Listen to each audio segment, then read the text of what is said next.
नमस्कार दोस्तों, ये 11 kVA का ट्रांसफार्मर है।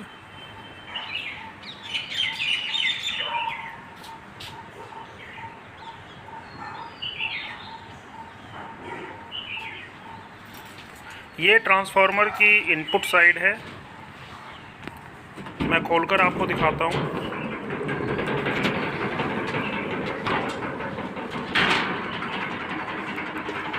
ये हमारा टेप चेंजर है। इसे हम ओवरलोड टेप चेंजर भी कहते हैं।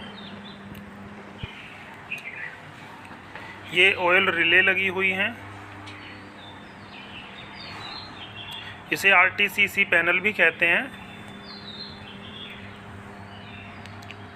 वोल्टेज कभी कम ज़्यादा होती है तो हम इसे मैनुअली यहाँ से, जैसे ज़्यादा वोल्टेज आ गई है तो एक स्टेप डाउन कर देते हैं।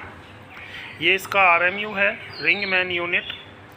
11 kVA की जो वोल्टेज आई है वो यहाँ पे आती है और फिर यहाँ से ट्रांसफार्मर में अंदर जाती है। ये इसका ब्रेकर है। ये इसके ऑन ऑफ स्विच हैं।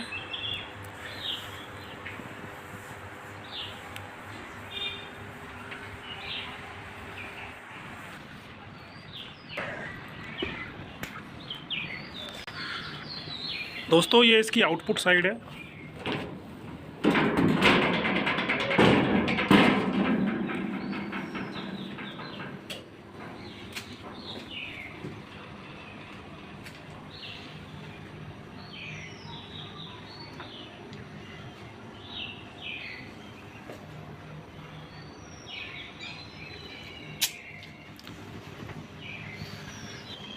ये हमारा वोल्ट मीटर है।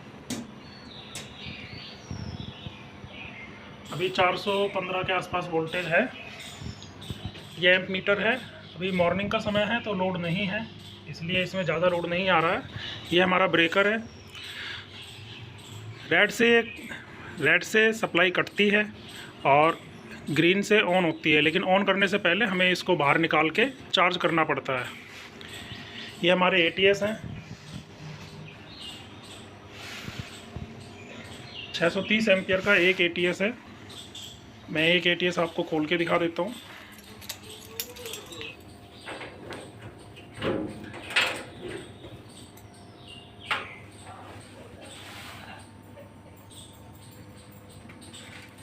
ये हमारी 630 एम्पियर की MCC भी लगी हुई है।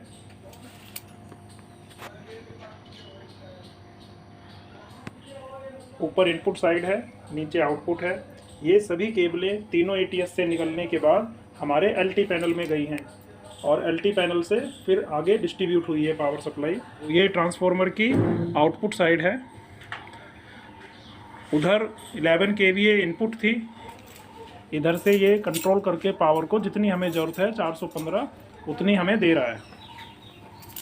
तो ट्रांसफार्मर का मेन काम यही है। पीछे से 11 kVA सप्लाई आई हुई है।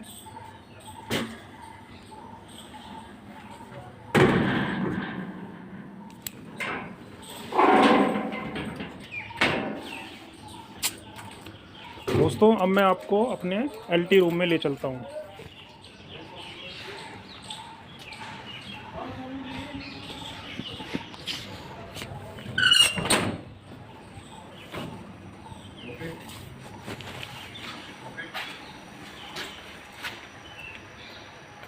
ये हमारा LT पैनल है।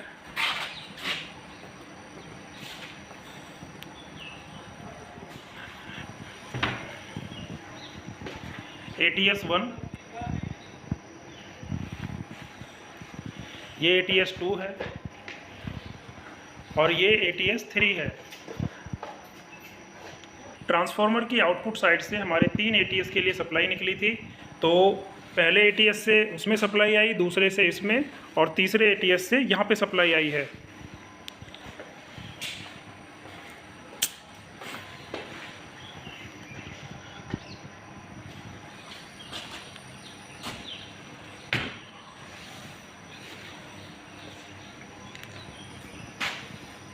तो भाई, लेफ़्ट हैंड पे हमारा मैन LT पैनल है और राइट हैंड साइड ये हमारे कैपेसिटर पैनल है।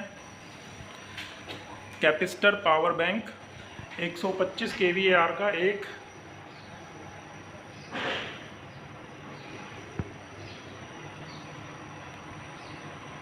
पावर फैक्टर 1 पे मेंटेन किया हुआ है।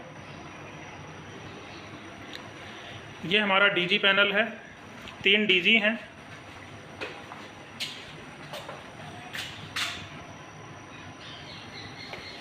पूरा पैनल सिंक्रोनाइज है। अभी मॉर्निंग में हमारे साथी ने टेस्टिंग की थी, तो अभी हमने इसको ऑटो पे रखा हुआ है। अभी ये ऑटो में काम कर रहा है। पावर कट होते ही हमारे तीनों डीजी ऑटो में स्टार्ट हो जाते हैं विद इन 15 to 13 सेकेंड। तो मैं शुरू से आपको बताता हूँ, हमारा ये जो ATS1 है, इस पर कहाँ कहाँ का लोड डिवाइड है आप देख रहे हो। ATS1 से हमने कहाँ कहाँ सप्लाई दी गई है। ये खाली है ऊपर वाला बॉक्स, ये कैपेसिटर बैंक 1, ये हमारे साइड में कैपेसिटर पावर बैंक लगे हुए हैं 1 2 3। तो कैपेसिटर बैंक 1 ये फायर फाइटिंग पैनल को सप्लाई गई है। ये सेकंड फ्लोर की सप्लाई है, नीचे वाला स्पेयर में है। ऑफिस में 3 UPS हैं, तो ये हमारा 40 kVA का UPS है, उसको सप्लाई दी है। ये external lighting DB, plumbing panel, ये 80 kVA का जो हमारा दूसरा UPS है 80 kVA का, ये यहाँ से सप्लाई गई है। तो हमारे ATS पे इतना ही लोड है। ये हमारा बस कपलर है। अब ATS2 पे आते हैं। ATS2 पे हमारे फर्स्ट फ्लोर का लोड है, ये स्पेयर में है। Capacitor bank 2, capacitor power bank 2 को सप्लाई दी है। यहाँ पे 80 kVA का जो दूसरा UPS है हमारा, उसको सप्लाई गई है। ये 4th फ्लोर की सप्लाई यहाँ से गई है। ये बस कपलर है।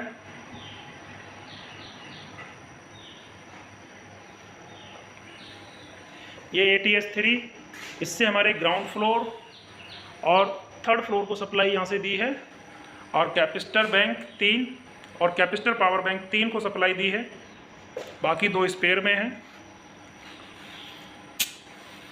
अब दोस्तों, ये जो बस कपलर लगे हुए हैं, इनका क्या काम है मैं अभी बताऊंगा आपको। 2 बस कपलर इसमें लगे हुए हैं। ये 2 बस कपलर हमारे तीनों ATS को आपस में बाईपास कर देते हैं। मान लीजिए हमें एक ATS से पूरे पैनल को चलाना है, तो हम क्या करेंगे, ATS2 और ATS3 को हम डाउन कर देंगे, और ये जो बस कपलर वहाँ पे लगा हुआ है ना, इसको हम ऑन कर देंगे। पहले हम बस कपलर 1 को ऑन करेंगे तो हमारे ATS2 को सप्लाई पहुंच जाएगी, और जब हम उस वाले बस कपलर को ऑन करेंगे तो हमारे ATS3 को सप्लाई पहुंच जाएगी। ठीक इसी तरह मान लीजिए हमें ATS3 से इनको चलाना है, 1 और 2 को बंद रखना है ATS को, तो हम सबसे पहले तो अपने नीचे वाली जो ATS है इन दोनों को बंद करेंगे, 1 नंबर और 2 नंबर को। फिर वहाँ से हम उस बस कपलर को ऑन करेंगे तो वहाँ से सप्लाई इसमें आ जाएगी, और जब हम इस बस कपलर को ऑन करेंगे तो वहाँ से सप्लाई इसमें आ जाएगी। ऐसे ही हम 2 नंबर ATS से भी उधर और इधर दोनों तरफ सप्लाई चला सकते हैं। उसके लिए हमें ATS1 और ATS3 को हमें बंद करना होगा और दोनों बस कपलर को हमें ऑन करना होगा। तो अब हमारे ATS2 से पूरा पैनल चार्ज हो जाएगा।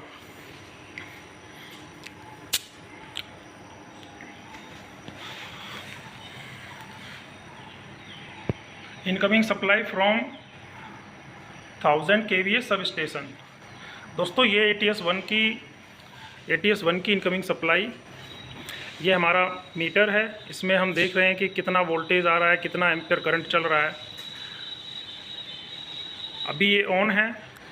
अच्छा, अब इसमें एक चीज़ यहाँ पे नोट करने वाली होती है, ये जो इसमें रिले लगी हुई है, अभी तो मास्टर पे है। मास्टर का मतलब अभी हमारी सप्लाई ट्रांसफार्मर से आ रही है, लेकिन जब पावर कट होती है पीछे से तो ये सप्लाई यहाँ पे ना करके यहाँ स्टैंड बाई वाली लाइट ऑन हो जाती है, और उस समय डीजी पे लोड सारा आ जाता है। तो जब हमारा डीजी चल रहा होता है तो हमें इस रिले से पता चलता है कि हमारा डीजी ऑन है। और यहाँ पे देखिए, ये ऑटो मोड में है, अभी ये मैनुअल में है। तो ऑटो में अभी हमने इसको रखा हुआ है क्योंकि पूरा पैनल हमारा ऑटो में काम कर रहा है।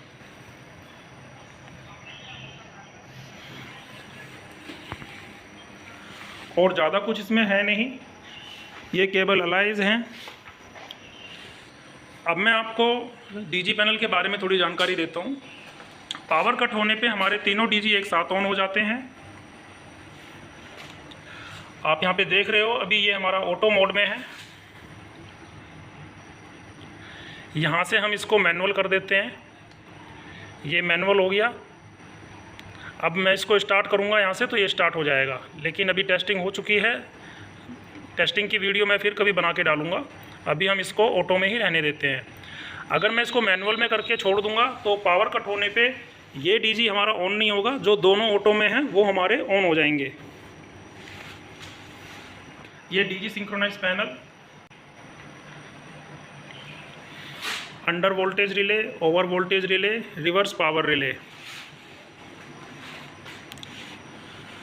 दोस्तों ये सिस्टम अभी तो ऑटो में है, तो इसका यूज़ होता नहीं है। नहीं तो इसको हम, जब ये मैनुअल था, पावर कट होती थी और हम मैनुअली डीजी ऑन करते थे तो इसको चार्ज करना पड़ता था और यहाँ से इसको ऑन ऑफ करना पड़ता था।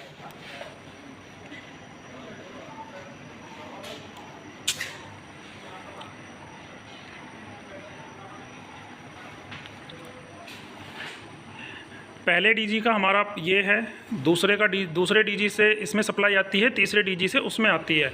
और ये बस कपलर है। बस कपलर क्या काम करता है मैंने अभी आपको इधर बताया था एलटी पैनल में, ठीक वैसे ही इसका सिस्टम है। हम एक डीजी से ये दोनों पैनल भी चला सकते हैं या किसी एक डीजी से हम बाकी के 2 पैनल भी चार्ज कर सकते हैं। और साइड में हमारा पावर बैंक लगा हुआ है, कैपेसिटर पावर बैंक।